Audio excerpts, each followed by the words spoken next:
Halo teman-teman, apa kabar? Kembali lagi bersama gue Yudi di sini di Gibain Bola Channel teman-teman ya. Round 3 kualifikasi Piala Dunia 2026 sudah memasuki babak akhir ya. Yang kita ketahui kita akan menghadapi Jepang ya di Stadion Suita Jepang ya pada nanti sore pukul 17.30. Walaupun pertandingannya tidak menentukan lagi ya, kita sudah dipastikan lolos ya. Patrick Kluivert tetap memandang pertandingan ini penting ya, dan Indonesia bermain lepas ya, karena walaupun kalah pun Indonesia tetap lolos ke putaran keempat kualifikasi Piala Dunia 2026.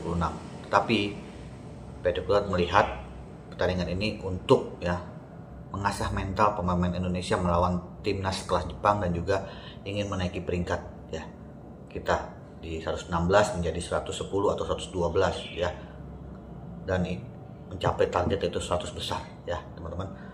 Nah, mengenai ronde ketiga ini ya teman-teman, terakhir kita melawan Bahrain kemarin ya, pemain timnas Indonesia sudah berjuang ya di ronde ketiga kemarin, dan yang menjadi permasalahan pemain timnas Indonesia itu ya, yaitu pertama cedera, yang kedua akumulasi kartu. Nah, yang kita bahas sekarang adalah akumulasi kartu ya teman-teman.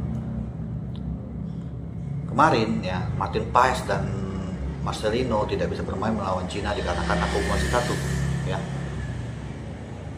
Tetapi untuk melawan Jepang mereka berdua sudah tersedia. Nah, kita akan membahas ya, ada beberapa pemain ya yang mengantongi kartu kuning di ronde ketiga ini ya, dan kemungkinan besar tidak akan bisa bermain di ronde keempat jika mereka ini mendapatkan kartu kuning kembali di partai melawan Jepang ya. Tetapi jika beberapa pemain ini lolos dari kartu kuning sampai dengan peluit akhir melawan Jepang, kemungkinan besar di ronde keempat kartu kuning akan dihapuskan. Nah, ini kabar yang menarik teman-teman, kabar yang menggembirakan sebenarnya. Nah, Patrick Kluivert harus bisa meracik juga dan bisa memilih pemain-pemain agar di ronde keempat nanti pemain utama kita yang terkena kartu kuning ini bisa bermain kembali di ronde keempat ini ya. Nah, pemain tersebut yaitu yang pertama adalah kapten tim ke-11 kita, Jesus ya. Jesus terkena akumulasi kartu ya di ronde ketiga kemarin ya.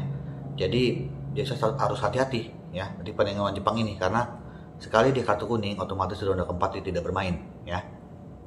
Dan yang kedua adalah Kevin Dix ya. Kevin Dix mengantongi kartu kuning ya di ronde ketiga kemarin, dan juga ya harus hati-hati jika diturunkan oleh Patrick Kluivert di pertandingan lawan Jepang, diusahakan tidak terkena kartu kuning kembali ya, agar di ronde keempat Kevin Dix bisa bermain ya, dan bisa mengisi skuad di timnas Indonesia ya di ronde keempat. Dan yang ketiga adalah Yakob Sayuri. Nah, pertandingan lawan Cina kemarin Yakob Sayuri ini mendapatkan kartu kuning ya setelah menjaga pemain Cina. Nah, ini merupakan sinyal berbahaya apabila Yakob Sayuri diturunkan nanti oleh Patrick Kluivert dan terkena kartu kuning kembali, ya secara otomatis Yakob Sayuri tidak bisa bermain ya. Infonya tidak bisa bermain karena akumulasi kartu ya. Nah, ini harus dijaga ya oleh Patrick Kluivert agar kita tidak kehilangan pemain di ronde keempat nanti ya teman-teman. Yang keempat ya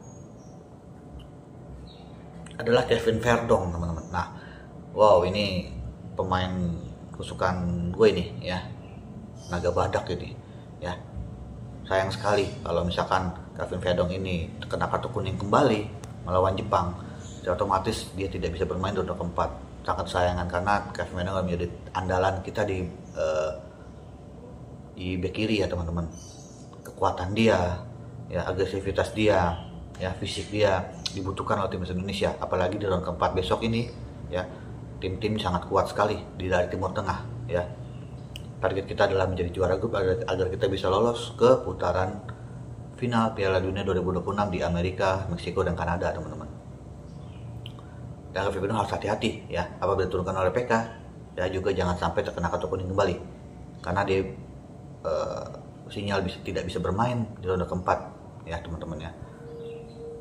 Nah, itulah teman-teman.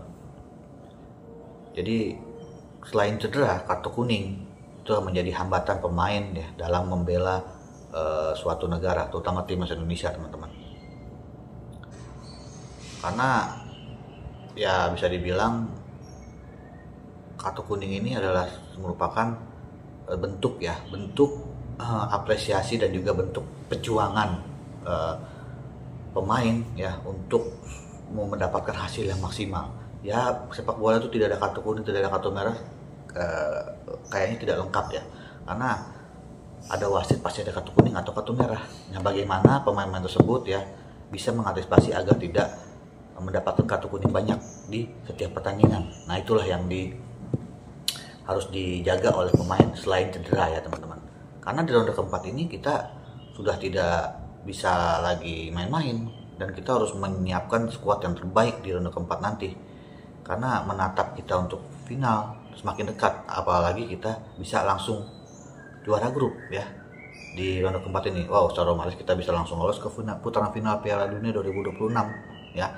Maka dari itu ya, PK harus bisa menjaga pemain-pemain ini agar bisa maksimal dan juga tidak terkena kartu kuning kembali, agar bisa bermain di ronde 4 nanti di bulan Oktober ya, teman-teman. Karena dengan tidak adanya mereka, kita akan kehilangan pemain-pemain penting ya. Apalagi Bang Jay dan juga Kevin Verdong ini merupakan sangat andalan timnas Indonesia, tidak tergantikan ya.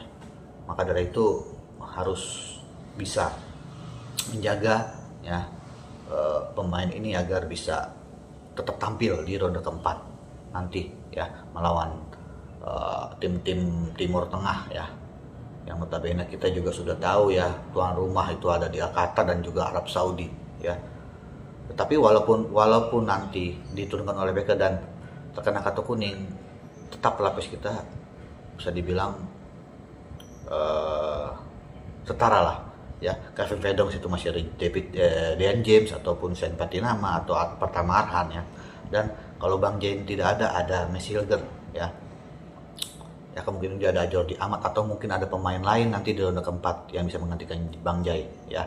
Kevin Nick juga seperti itu ya. Ada Sandy Walsh, ya, ada Asnawi Mangku Alam, kemungkinan besar juga nanti ada penambahan pemain lagi di sayap kanan ya. Dan juga Jakob Selry juga sama ya. Maka dari itu harus dipersiapkan ya. Karena lolos ke Piala Dunia 2026 sudah depan mata, teman-teman. Jadi ya selain menjaga kartu kuning mereka dan juga harus menjaga kebugaran, harus menjaga mental ya, harus menjaga kualitas ya pemain tersebut agar tidak menurun ya. Karena kualitas pemain ini sangat dibutuhkan ya oleh PT Clifford dan tim, karena ya bisa kita bilang lawan kita semakin lama semakin berat ya. Mudah-mudahan mental pemain dan kualitas pemain tetap terjaga agar kita bisa mengarungi ronde keempat dan syukur-syukur bisa langsung lolos ke putaran final Piala Dunia 2026, teman-teman. Oke teman-teman, sekian dulu pembahasan tentang beberapa pemain kita yang mengantongi kartu kuning ya. Dan ini merupakan sinyal berbahaya karena terancam tidak bisa mengikuti di ronde keempat nanti ya pada bulan Oktober 2026 ya. Oke teman-teman, sekian dulu dengan gue Yudi. Salam olahraga.